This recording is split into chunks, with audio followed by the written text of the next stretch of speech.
Arch Enemy is back with their 12th studio album, Blood Dynasty. The first one with their new guitarist, Joey Concepcion. And that means that Arch Enemy fanbase can once again separate into two groups. With one complaining about how this new stuff has nothing to do with the band's original early sound, and the other one praising the band for continuing moving forward no matter what. Blood Dynasty!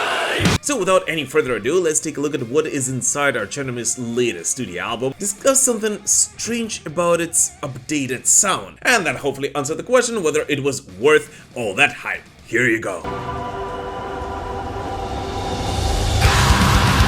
Real quick guys, as always, please do not hesitate to comment on anything you hear or see in this video, and especially if you disagree with me, because the whole point of our Metal Pilgrim channel is of course to start a conversation. But alright, let's do it! The album opens with a haunting and already very familiar to every Arch Enemy fan intro to Dream Stealer, which gets quickly interrupted by this very old school, almost 80s European thrash metal-like riff.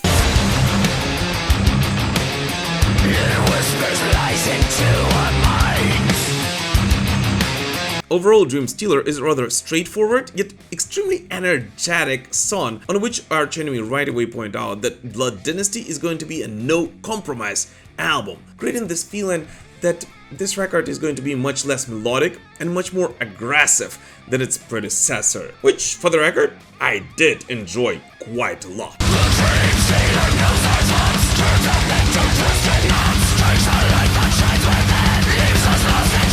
And here's a fun thing, although this intro piece's running time is only 4 minutes and 29 seconds, it is still one of the longest songs on this record, which I guess just once again reiterates the whole fact that on Blood Dynasty, Arch Enemy are combining this modernity with a much more old school vibe than on pretty much anything they did in the past years.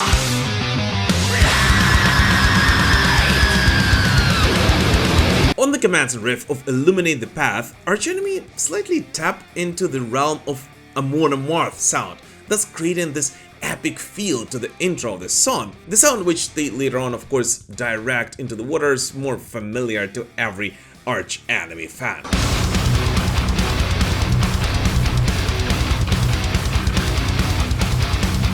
Overall, one of the biggest highlights of this track, at least for me, is a rather unexpected clean vocal chorus, which is extremely melodic yet gets stuck in your head for hours to come. But overall, this song gives out this almost power metal-like feel, with the guitar solo even echoing this 80s hard rock vibe. Although of course, once again, just like with anything Arch Enemy does on this record, or any other album they did before that, they do it in a very Arch Enemy-like style. Very fit into the style, loved by their fans.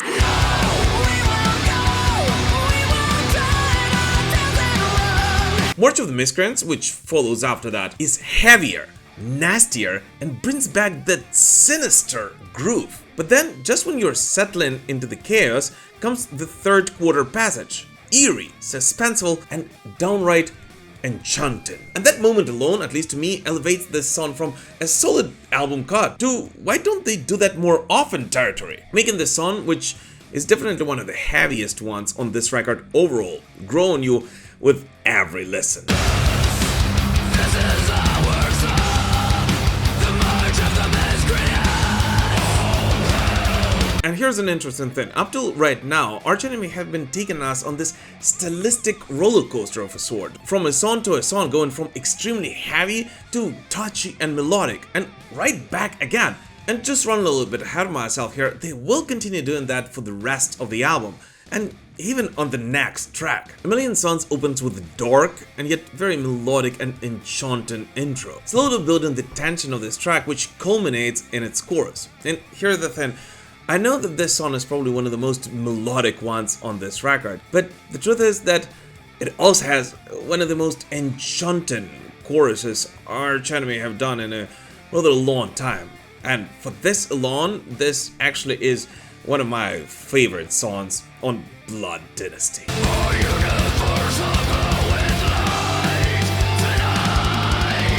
Don't Look Down is one of those songs that hits like an early 2000s In Flames, meeting thrash metal in a dark alley brawl. What? It has this undeniably old-school thrash metal vibe to it once again, and one of the most relentless and vicious vocal melodies on Blood Dynasty overall.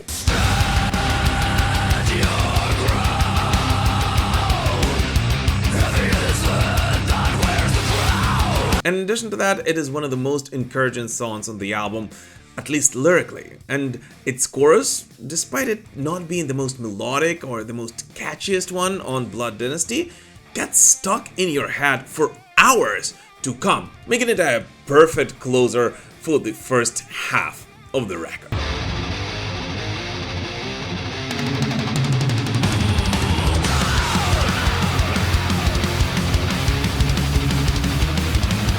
And thus comes the end of the first half of the album, and therefore, as we usually do in our reviews, here would be a good place to draw the first conclusions about Blood Dynasty. So let's do it. No matter what anyone says or anyone wants to believe in, on Blood Dynasty, Arch Enemy did not really reinvent the wheel, but rather this album is a natural continuation of the sound this band has been developing throughout the years, and has all these signature melodic elements which so many fans love this band for. And yet, at the same time, there's something slightly different to it as well. And this difference, in my opinion, comes from the guitar sound, and most likely is brought by the band's new guitarist, Joey Concepcion. And here right away I want to point out that I'm not saying that the guitar sound has become better in any way than it used to be before. Not at all. It's just different. It became a bit more aggressive and has a bit more of this vintage-ness to it. Is it a word? It doesn't sound like a real word.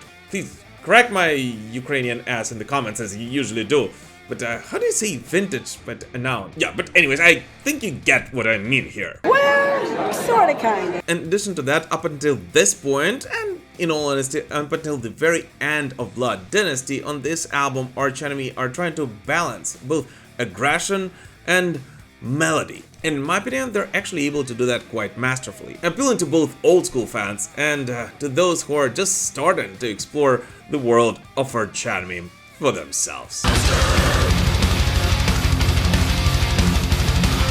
And by the way guys, since we're having a little break here, I just want to point out that only around 30% of the people who watch my videos are actually subscribed to the Metal Pilgrim channel.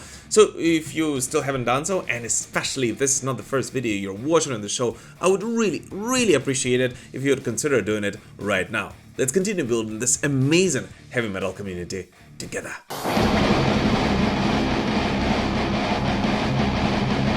The second part of the album opens with an enchanting Presage, and here's the thing, when I was first listening to Blood Dynasty, when I first received it from the label around a month ago or so, I actually thought that it was a start of a ballad of some sort.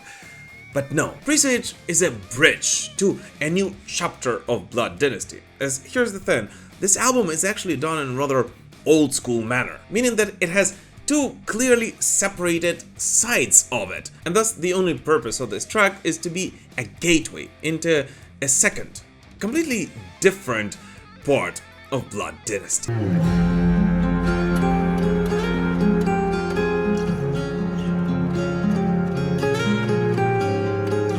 The album's title track, Blood Dynasty, which follows after, encapsulates everything the band is known for, and sounds exactly like you'd want a title track to sound. Heavy, modern, packed with memorable guitar licks, and structured in that unmistakable Arch Enemy way.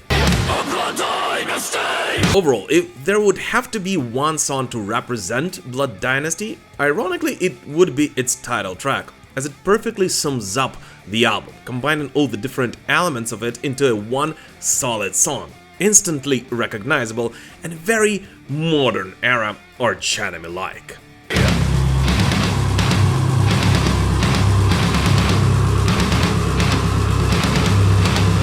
Afterwards, Arch Enemy places yet another song released previously as a single, which overall on the second half of the record there will be 3 of those, creating a somewhat familiar and comfortable section of an album for a listener. Yet, while I liked Paper Tiger as a single, thinking that it might be the strongest of the 4 released prior to the record, I have to point out that I like it much more when listening to it on the record, as it is among the other songs on Blood Dynasty that Paper Tiger shines the most. See now, hear now, speak Alyssa white-gluz's scream at the beginning gives out a very strong new wave of British heavy metal feel, and the galloping riff in its middle section could have come straight from early Iron Maiden, making this, on one hand, one of the most straightforward, yet at the same time one of the strongest songs on Blood Dynasty overall, and possibly in the band's entire latter career, at least for me as a huge fan of the genre.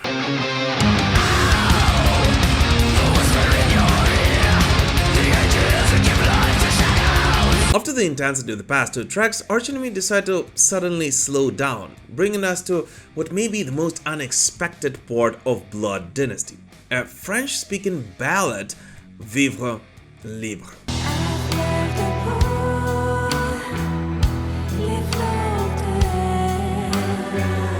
And here's the thing, I just have to come clean to you guys, that when I first heard that song in my earphones, first of all, I was simply amazed by it, but secondly, I didn't really know much about it. I didn't know who wrote it originally. And if you are just like myself, well, this is actually the only cover on Blood Dynasty. A cover on a cult French band Blasphemy and a power ballad they wrote all the way back in 1985.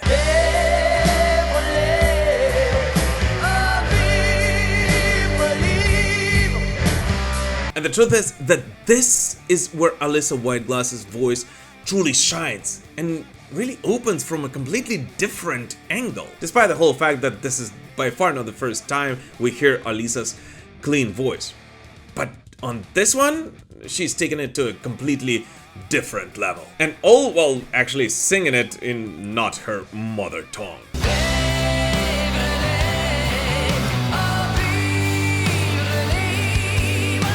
And the truth is that this song is absolutely gorgeous, but most importantly, it somehow works as an arch enemy song. And I'm actually really happy that Michael Amott pushed for this track to be released on a standard edition of Blood Dynasty, as not only it fits the album rather well, but also I really wouldn't want it to be hidden among the bonus tracks and thus not get the attention it definitely deserves.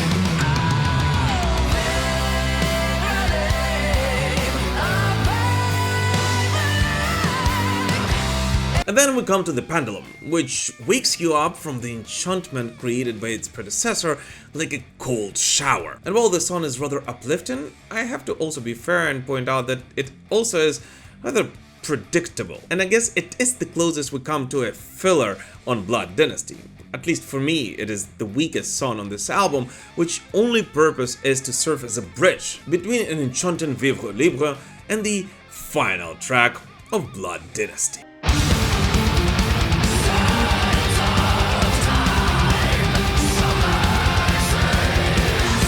And thus we come to the end of Blood Dynasty, with the band's final statement, which most Arch Enemy fans have heard before the album. Liars and Thieves is an incredibly strong track, which once again captures what this album is all about, combining modernity with an old-school sound. And I can't even imagine how awesome it will sound when being played live from the stage.